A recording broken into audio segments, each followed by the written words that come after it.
Okay, I apologize if my first video did not do that first episode justice. Whenever it came to this preview, it went from good, like good, very good, to like, oh my goodness, this is freaking amazing. Common side effects, episode 2. Marshall is on the run. Now, he tries to meet up with Francis. It doesn't work out. He's being tracked by these two other dudes. My theory here is that at the very beginning, one of the guys that he got into that big shootout battle, yeah, he's been watching him this whole time, and they're getting asked by the guys, the people after Marshall. Now, where this is going is still kind of up in the air. We know he's being watched. There's two people watching him. Okay, that's all we know. He ends up meeting with her at this fountain part of this park fountain. Except those two dudes that I was talking about earlier, they're there. He can't do it. He runs off. He gets in his car, sleeps in his car for the night, and we're kind of shooken up a little bit. He wakes up, cop outside, and he's just told, "Hey, you need to move. You can't be parked here." That's where we had the single most weirdest thing happen I've seen so far in the series. I know it's 2 episodes, but dude, I was not expecting this. He needed medicine for his tortoise, goes to his pet store.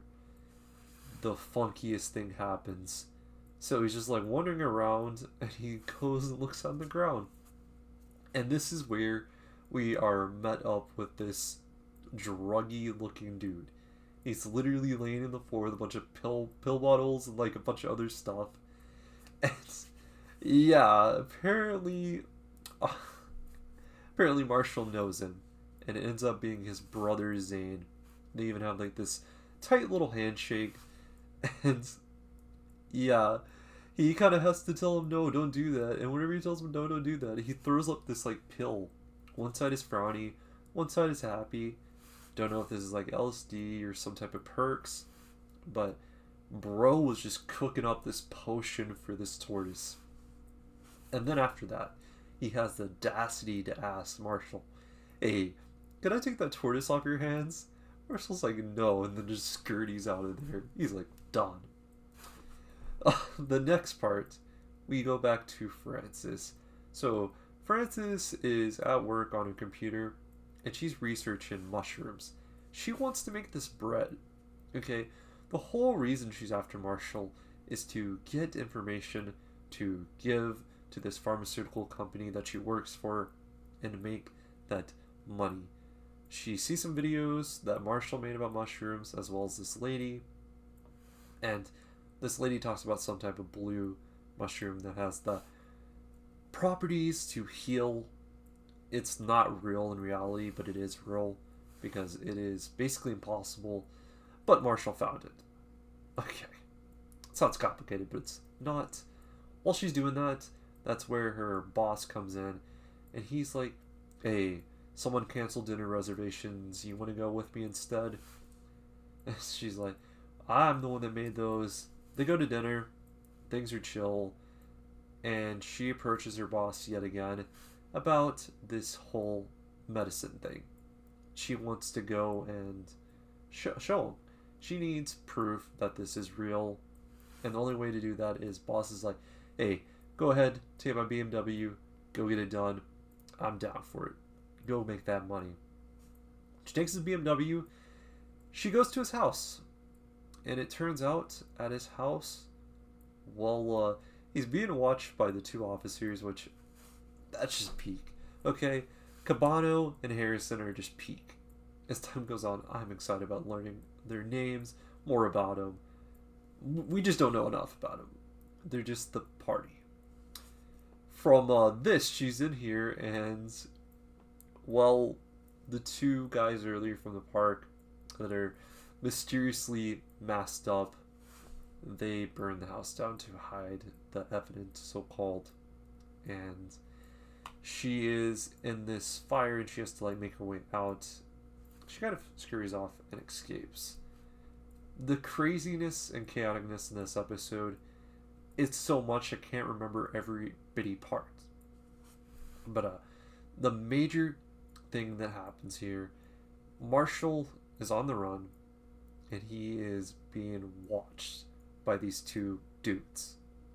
He goes from like hotels, he's like calling up an old time friend from this hotel.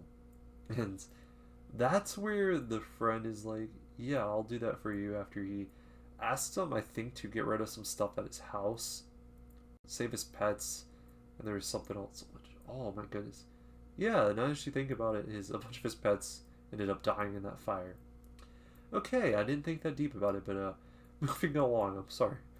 Uh, they go behind this phone booth, they don't see him, things are just going crazy. Now, he's driving off. This is the peak ending here for the series right now. And I'm just like, bro, what?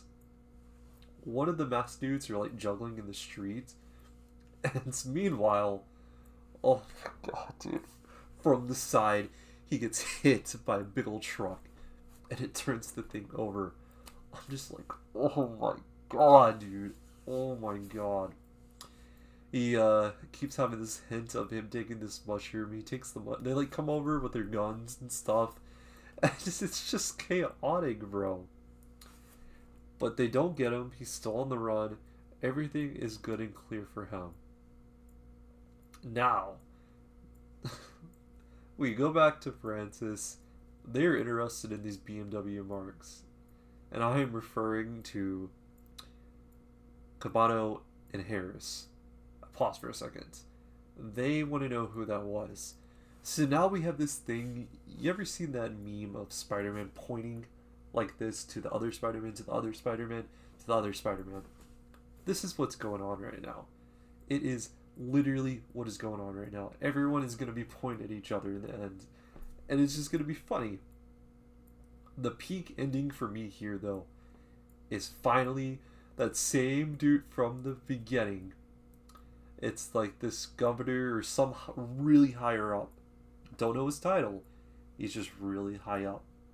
He's talking along with this other dude to the guy. And after he's asking him about the mushroom, we need to destroy all these. Do you have any left? They shoot the man. And they throw the body on the side of the highway. Or wherever they were. I'm just like, yeah, this is the embodiment of a series that is just great. They just don't care. Yeah, let's give a character for an episode, kill them off, prolong the story a little bit. I'm down for that. So, I gotta say, after watching that, easily, I think I said the last one was, I'm gonna say 8.8 here. This is 8.8 territory for me. Absolutely. It is so weird, so funky, but the seriousness and the chaoticness so far has just took me somewhere. Please drag this out. I am begging you. Question of the day is, how did you feel about that ending, bro, with the guy getting shot? I really don't know his overarching purpose other than telling a story, but I'm all for it. Anyway, guys, hope you enjoyed this two episode preview. Next week should be much easier, one episode, and hopefully shorter and sweeter. I felt like this is a real big deep dive into something new and exciting. Stay safe. Till next time. Peace out.